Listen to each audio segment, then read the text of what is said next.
Good morning everybody and welcome to this segment of Langer UK TV.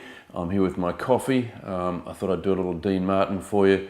Actually normally he has a martini in hand, or had, when he's with the Rat Pack, but the coffee is good.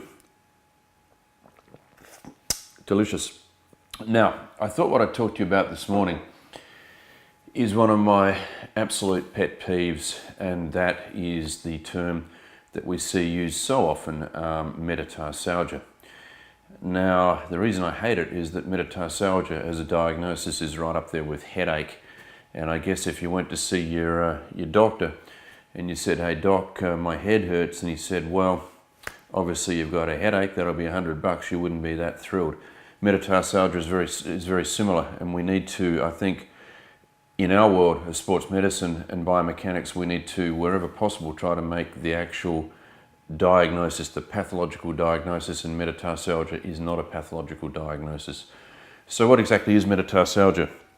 Well, here's my foot and part of my leg, and metatarsalgia really is a generalized term. It means pain, as in algia, across the metatarsal region. So the reason I dislike it is that it's not descriptive. It could be anywhere across the ball of the foot from the first met to the fifth met. And really when you've got something that broad, it doesn't help you in terms of treatment if you haven't made the diagnosis.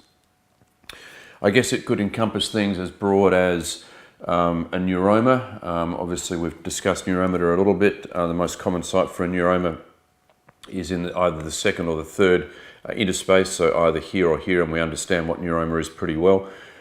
It could be a capsulitis. Very common area for pain in the forefoot is under the second metatarsal head, where the capsule becomes inflamed. It might even have a little tear, and this is particularly common if we've got some pathology in the first metatarsal. So the first metatarsal is not working properly, we get overload on the second metatarsal, and we can then get some pathology in this area.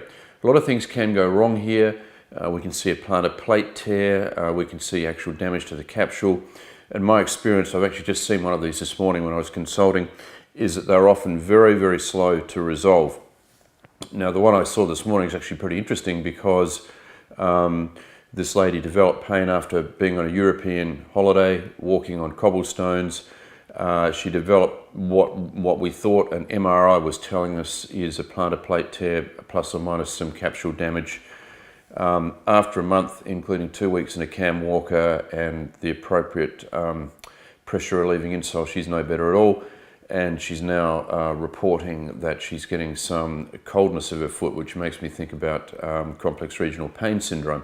The other fly in the ointment, and this is where history taking is so important, that she dropped in after the event today, in fact, is that she does also have psoriasis. She's getting pain in her wrist and also her low back. So we're going to send her off and get some bloods and see what we can find there. But I digress there a little bit. So the important thing here is cut metatarsalgia out of your terminology, make the diagnosis, and then try to focus in on the specific problem you're dealing with. You know, you can deal with all sorts of different types of accommodative devices.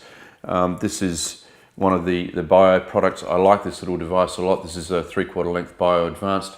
This is in the lighter density, so this is about 40 EVA.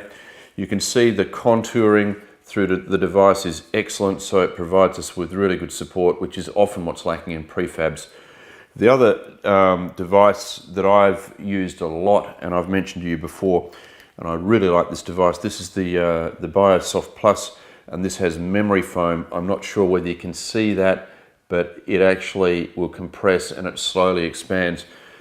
You can imagine that for any conditions of the forefoot, including arthritis, which we've not mentioned, something like this could be really fantastic and work really well. So I'm using this particular device very well. So the purpose of this short video was to say, look, please don't use the term metatarsalgia. It means nothing at all. I think it should be stricken from the medical vocabulary, and let's start getting far more accurate in our diagnosis of the forefoot condition and really try to understand exactly what's going on, because if we don't understand what's going on, we can't make the diagnosis, we can't set the goals of treatment, and it's very unlikely that we're going to get a result with that. Okay, that's all for now. Time for me to go back to my coffee. Hope you're all having a great day. Speak to you soon. Cheers.